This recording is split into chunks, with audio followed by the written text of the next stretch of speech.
Lucas capítulo 10, versículo 25 hasta el versículo 37. É importante que encuentres e que mantenha sua Bíblia aberta. Vamos volver ao texto bíblico por algumas vezes. Os irmãos encontraram? Amém? Em seus assentos, pero coração reverente, é a palavra de nosso Senhor. Vamos escutar a voz de Deus. E aqui o intérprete da lei se levantou e disse para provar-lhe: Maestro, haciendo que coisa heredaré a vida eterna? Ele lhe dijo: ¿Qué está escrito en la ley? ¿Cómo lees? Aquel respondiendo dijo: Amarás al Señor tu Dios con todo tu corazón y con toda tu alma y con todas tus fuerzas y con toda tu mente y a tu prójimo como a ti mismo. Y le dijo: Bien has respondido, haz esto y vivirás. Pero él, queriendo justificarse a sí mismo, dijo a Jesús: ¿Y quién es mi prójimo? Respondiendo Jesús dijo: Un hombre descendía de Jerusalén a Jericó y cayó en manos de ladrones, los cuales le despojaron y hiriéndole se fueron, dejándole medio muerto. Aconteció que descendió un sacerdote por aquel camino y viéndole pasó de largo. Asimismo, un levita, llegando cerca de aquel lugar y viéndole, pasó de largo. Pero um samaritano, que iba de camino cerca de él, y viéndole fue movido a misericordia.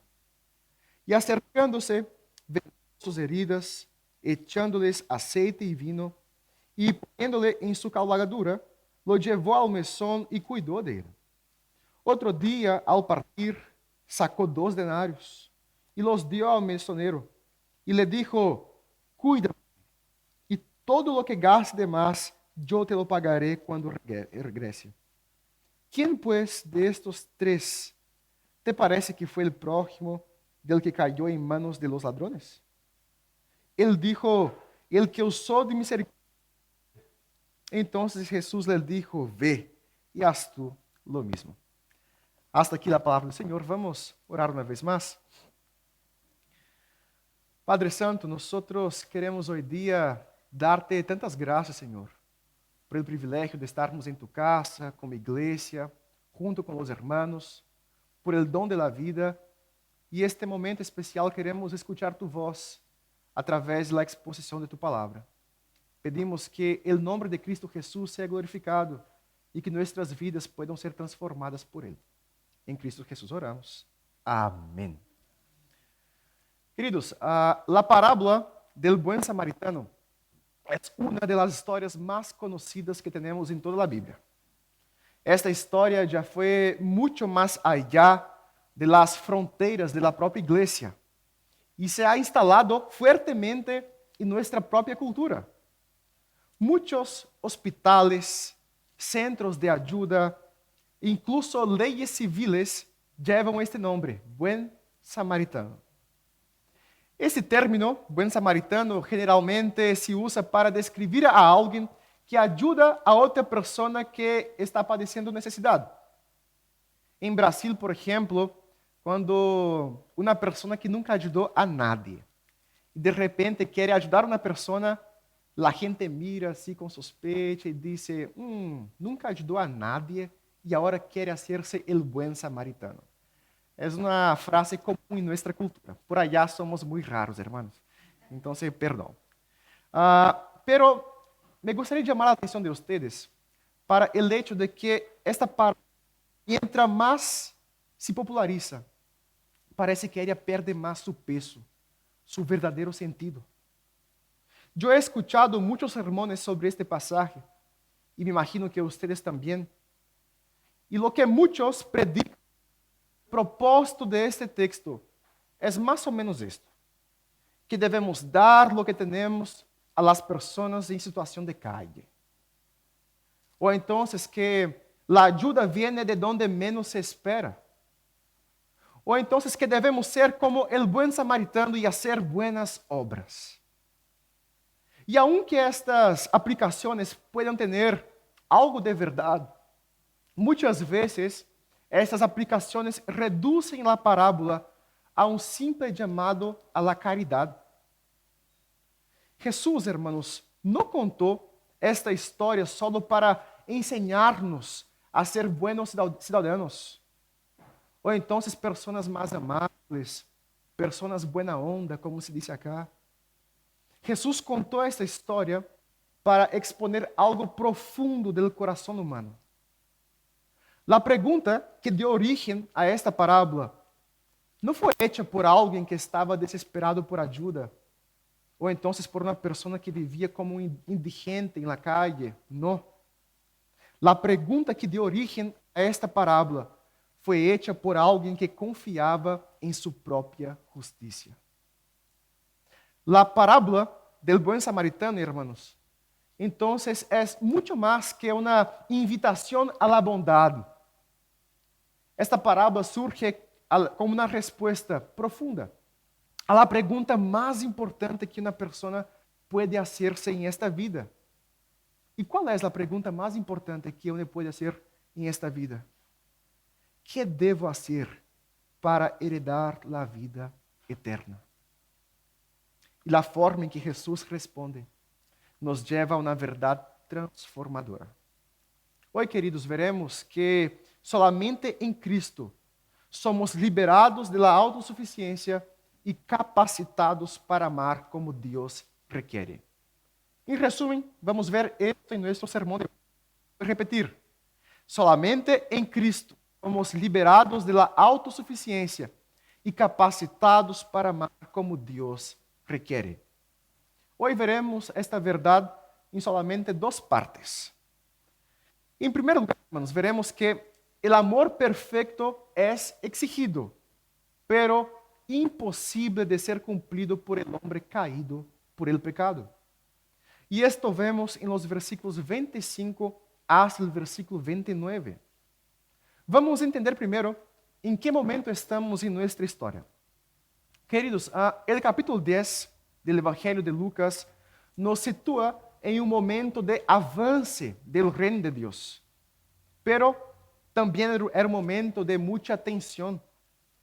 Jesús estaba en camino a Jerusalén, donde cumplirá su misión redentora. Y es en ese trayecto que el reino de Dios está siendo anunciado a todos. En este momento de la historia, los 70 discípulos ya habían sido enviados a la misión y ellos regresaron llenos de gozo al ver las obras que Dios realizaba por medio de ellos. Pero, a medida que la luz del reino avanza, también crece la sombra de la oposición. Los líderes religiosos, fariseos, escribas y maestros de la ley, ellos comienzan a seguir a Jesús de cerca, pero no como los discípulos, sino como inspectores, buscando encontrar alguna falla en Jesús, buscando encontrar alguna contradicción en él, algún motivo para acusar a Jesús. Y es entonces en este clima que el texto nos dice que se levanta un intérprete de la ley, una especie de abogado de la ley, alguien versado en las escrituras del Antiguo Testamento. Y ele hace la siguiente pregunta para Jesús: Maestro, haciendo qué cosa heredaré la vida eterna? Y esta podría, hermanos, haber sido una pregunta honesta, como la de Nicodemo, por ejemplo, que hizo prácticamente la misma consulta a Jesús en otro momento. Pero el versículo 25 nos muestra que esta pregunta tenía otra intención. Era para provar a Jesús. Era uma trampa disfrazada de religiosidade. E Jesus, percebendo a intenção daquele homem, não lhe responde diretamente, sino que lo devuelve outra pergunta. ¿Qué está escrito en la ley? ¿Cómo la lees? Jesús hace aquilo que solía hacer con mucha frecuencia: llevar a su interlocutor de regreso a las escrituras. El Señor Jesús, hermanos, que es la propia palabra encarnada, Él siempre honra la palabra escrita. Él no desprecia el conocimiento de este hombre, sino que lo invita a mirar nuevamente la ley que este hombre tanto estudiaba. Y al hacer esto, Jesús lo obliga a reflexionar algo más profundo. No solo el contenido de la ley, sino como este abogado de la ley interpretaba las escrituras. La pregunta de Jesús fue, ¿cómo la lees? Esa pregunta, hermanos, expone que la cuestión no es solo saber lo que está escrito, sino cómo se entiende las escrituras, cómo se aplica las escrituras a nuestras vidas. Y ante esta pregunta, el abogado de la ley responde correctamente. Mira el versículo 27, como ele responde. Amarás ao Senhor tu Deus com todo tu coração, com toda tu alma, com todas tus fuerzas e com toda tu mente, e a tu prójimo como a ti mismo. Esta respuesta, hermanos, es el resumen de la ley. Esa respuesta une dos textos muy conocidos. Un texto que leemos hoy día, Deuteronomio capítulo 6, versículo 5, que habla del amor integral hacia Dios. Pero también une un texto de Levítico, capítulo 19, versículo 18, que trata del amor al prójimo. No fue una novedad lo que este hombre hizo aquí. Otros rabinos también enseñaban este resumen de la ley. Y creo que ustedes saben que el propio Señor Jesús utiliza ese resumen de la ley en Mateo 22. Entonces, en teoría, la respuesta de este doctor de la ley fue perfecta. Mira lo que dice Jesús en el versículo 28. Bien has respondido. Haz esto y vivirás. Hermanos, la sabiduría de Jesús es impresionante. Él muestra que en teoría la respuesta estaba correcta. Eso es lo que se debe hacer para heredar la vida eterna. Así que Jesús le dice, haz esto y vivirás. Y aquí, hermanos, tú que estás acostumbrado a oír constantemente, domingo tras domingo, que la salvación es solo por la gracia, mediante la fe, quizás te confundas un poco. Jesús está diciendo que si este hombre cumple la ley perfectamente, será salvo. Entonces, ¿será que hay algo que hacer para ser salvo o no? Lo que Jesús está provocando en este hombre, hermanos, es lo que llamamos de reconocimiento de la mala noticia. Una cosa es afirmar lo que se debe hacer para ser salvo. Y otra cosa muy diferente es reconocer las devastadoras implicaciones de lo que se acaba de decir. Voy a dar un ejemplo.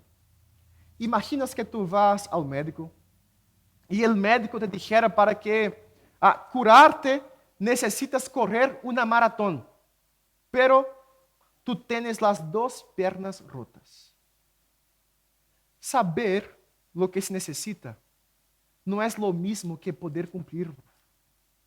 De la misma forma, afirmar que hay que amar a Dios con todo el corazón y al prójimo como a uno mismo es declarar una exigencia tan alta que nadie por sí solo puede cumplir.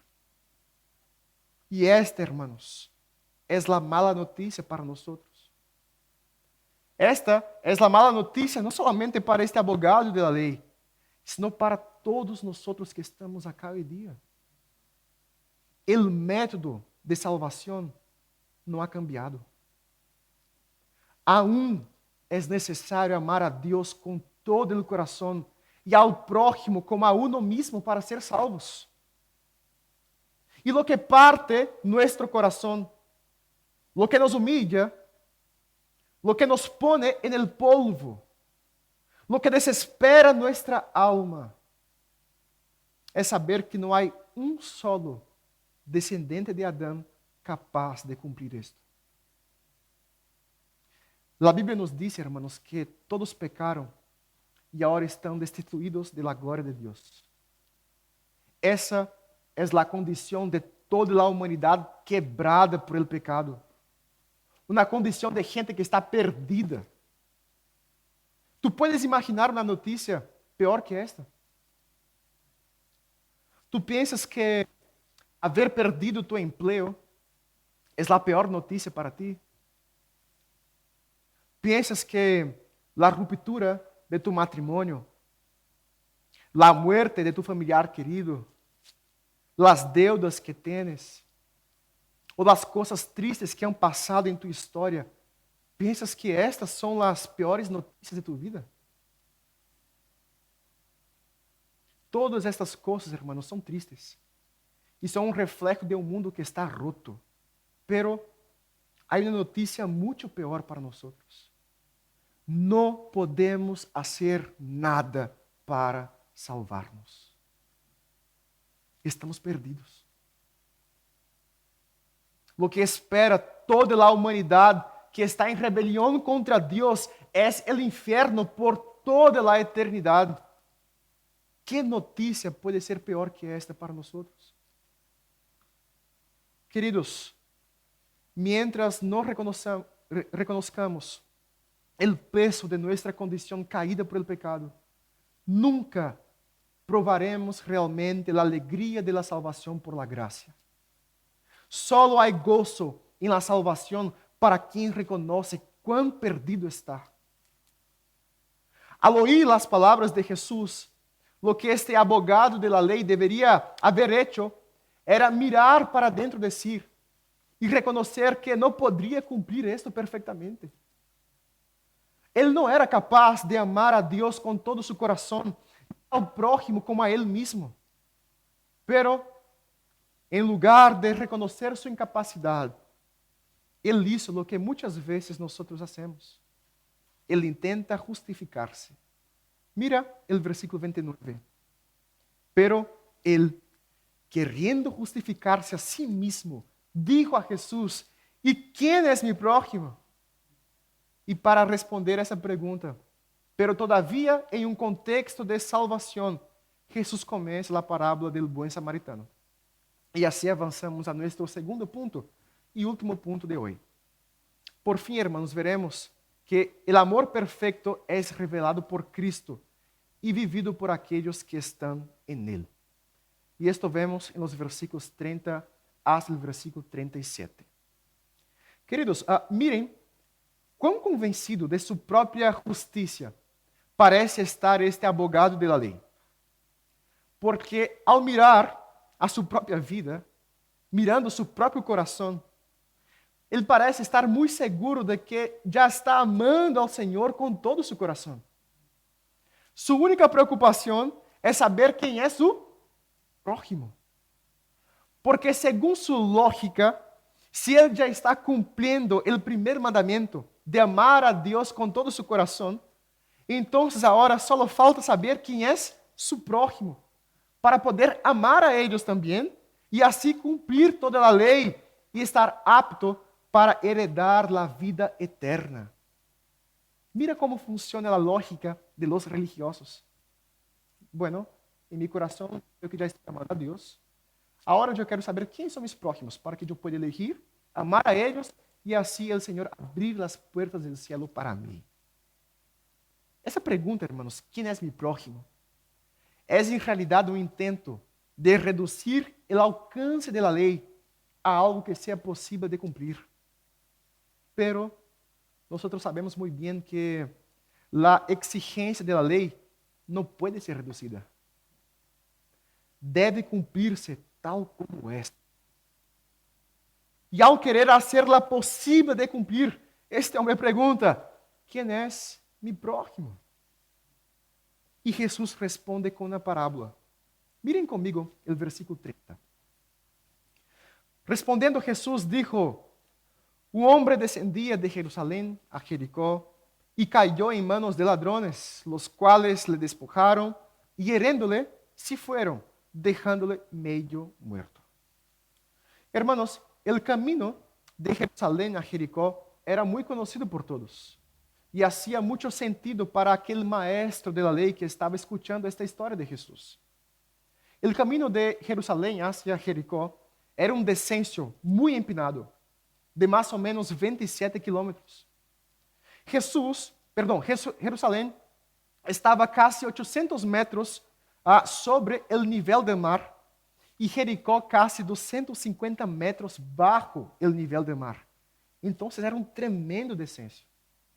E esse caminho era conhecido por ser demasiado peligroso, desértico, lleno de curvas e excelente refúgio para ladrões. Todos sabiam disto. Este caminho era conhecido como el camino sangriento. E a história nos diz que em esse caminho sangriento, um homem caiu em manos de ladrões. Este homem não tem nome, não sabemos de onde era, sua profissão, não sabemos quase nada com respeito a ele. E isso foi intencional da parte de Jesus. Jesus está mostrando que poderia ser qualquer pessoa. Este homem foi assaltado, golpeado, despojado de todo e deixado meio muerto. Jesus, hermanos, pinta aqui o quadro de alguém em absoluta miséria. É alguém que necessita desesperadamente a ajuda de outro. Pero há uma esperança para este homem, porque o texto nos mostra que por este caminho passarão alguns homens e ojalá poderiam ajudar a ele. O versículo 31 nos mostra que por este caminho descendia um sacerdote. E o sacerdote, hermanos, era alguém do linaje de Aarón, responsável por las ofrendas, los sacrificios e la intercesión, todo esto em um contexto de templo. Ele representava ao pueblo delante de Deus. E que suerte então para este homem que estava casi muerto em meio do caminho. Estava passando um sacerdote. Pero o texto nos diz que ele lo viu e passou de largo. Em seguida, também descendia um levita por este caminho. Os levitas eram aqueles que actuavam como ajudantes no templo. Eles cuidavam da música, do transporte de utensílios, da guarda do templo e também do aseo, da limpeza. Era alguém que conhecia a palavra do Senhor. Que suerte então para este homem que está quase muerto em meio do caminho. Com o sacerdote, a experiência não foi tão boa, pero agora venia um levita. Pero o texto nos diz, hermanos, que ele lo viu e igual passou de largo. Notem, queridos, que ambos, sacerdotes e levitas, pertenciam à la élite religiosa.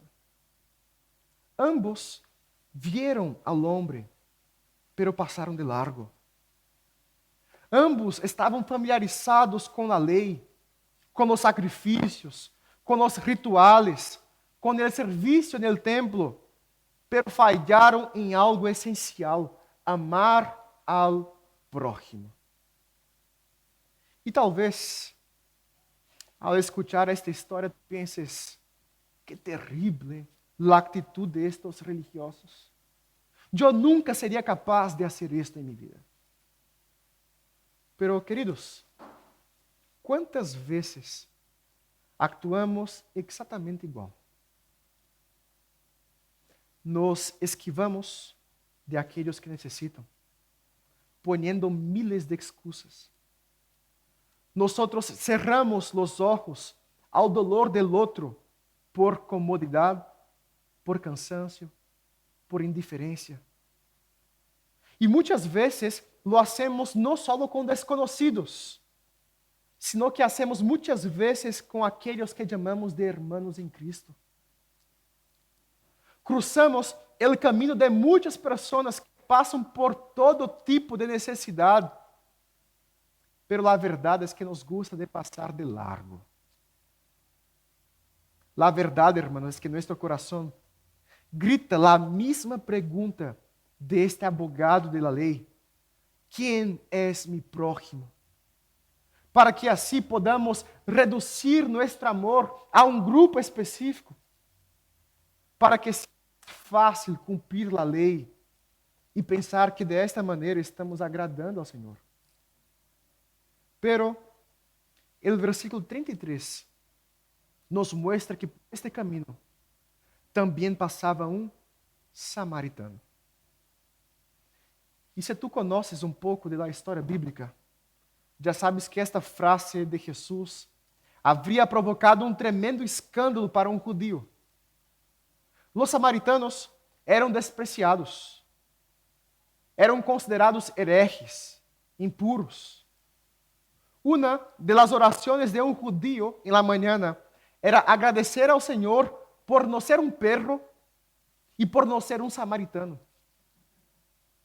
A rivalidade entre eles era tremenda, era histórica, marcada por conflitos e prejuízos mútuos.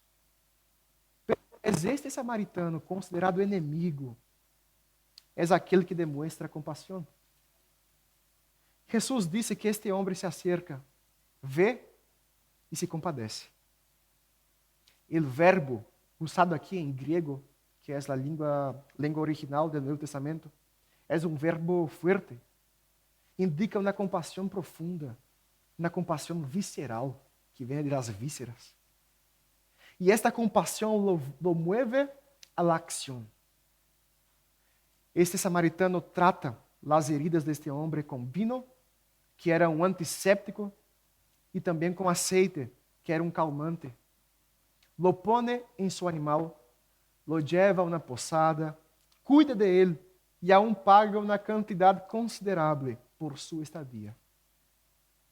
Miren, queridos, que o amor desse samaritano implica em risco. Ele não conhecia este homem.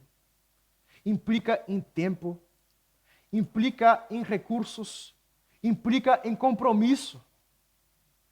O samaritano não só ajuda este homem superficialmente, sino que assume responsabilidade por la restauração del outro. Su amor é concreto, sacrificial e generoso. Ele interrompe seu caminho, gasta seus bienes, confia ao hospedeiro o cuidado e se compromete a volver. Jesus então pergunta ao abogado da lei: qual destes três te parece que foi o próximo do que caiu em manos de los ladrones? Notem que Jesus inverte a lógica da pergunta inicial do maestro da lei. Ele queria saber quem era o próximo que deveria amar. Pero Jesus lo obriga a pensar se ele está sendo o próximo de quem necessita. O próximo, hermanos, é todo aquele que cruza nosso caminho. Pero lo mais importante é responder se nós estamos sendo o próximo daqueles que necessitam. E fíjese que este abogado da lei nem sequer pode dizer a palavra samaritano. Ele só responde: el que usou de misericórdia para com ele. E Jesus lhe responde: ve, e haz tu lo mesmo. Queridos, esta parábola nos confronta com nosso egoísmo, com nosso orgulho, com nossa seletividade. Esta parábola nos humilha, nos vacía de la ilusão de pensar que podemos cumprir os requisitos para heredar o reino de los cielos. Esta parábola nos recuerda que a lei exige um amor que, se somos bem honestos, não praticamos este amor plenamente. Nós não amamos a Deus com todo o nosso coração e tampouco amamos a nosso prójimo como a nós mesmos. E por lo tanto, hermanos, não podemos ser salvos. Essa é a verdadeira mala notícia para nossas vidas. Não podemos ser salvos. Pero, e graças a Deus, porque aí este pero, nossas histórias não terminam em malas notícias, hermanos. Há esperança para nós. Cristo Jesus foi aquele que amou a Deus com todo o seu coração, preocupando-se só por cumprir a vontade de seu Padre. Jesús amou tanto a su prójimo que entregou sua própria vida por muitos. Ele é o verdadeiro bom samaritano, que foi rechazado, calumniado, pero que mirou a nós em nossa condição de miséria, muertos, tirados en el camino, e Ele nos amou. Em aquela cruz, Ele vertiu sua sangue sobre nós, sanando-nos. Ele pagou a deuda que tínhamos e prometeu volver para buscar-nos. Não importa o trabalho que perdiste. Não importa os projetos que foram frustrados. Não importa as coisas tristes que han passado em tu vida, em tu história. Nós não somos pessoas que vivem a partir da mala notícia. Somos pessoas que vivem a partir da notícia de que Jesus é o único capaz de cumprir a lei perfeitamente e em Ele temos a vida eterna. E uma vez que fomos alcançados por este amor, transformados por esta graça, unidos a Ele, começamos a amar como um reflejo deste amor que alcançou a nós outros. Não para conquistar a vida eterna, o reino de los cielos, sino porque a vida eterna já nos foi dada, irmãos. Para concluir, eu quero que quede muito clarito para nós hoje que esta parábola não tem como objetivo mostrar-nos simplesmente como fazer caridade, aunque esto seja algo bueno. Esta parábola tampouco tem como objetivo ensinar-nos que a ajuda sempre vem de onde menos se espera, aunque esto seja muitas vezes verdade. Esta parábola do bom samaritano tem como objetivo mostrar-nos que não amamos a Deus perfeitamente e não amamos a nosso prójimo como deveríamos amar. Por isso, não podemos heredar a vida eterna. Pero, em Cristo Jesus, aquele que cumpriu perfeitamente a lei, temos a certeza de que um dia Ele volverá para buscar-nos, porque o preço já foi pagado em aquela cruz. Vamos orar ao Senhor?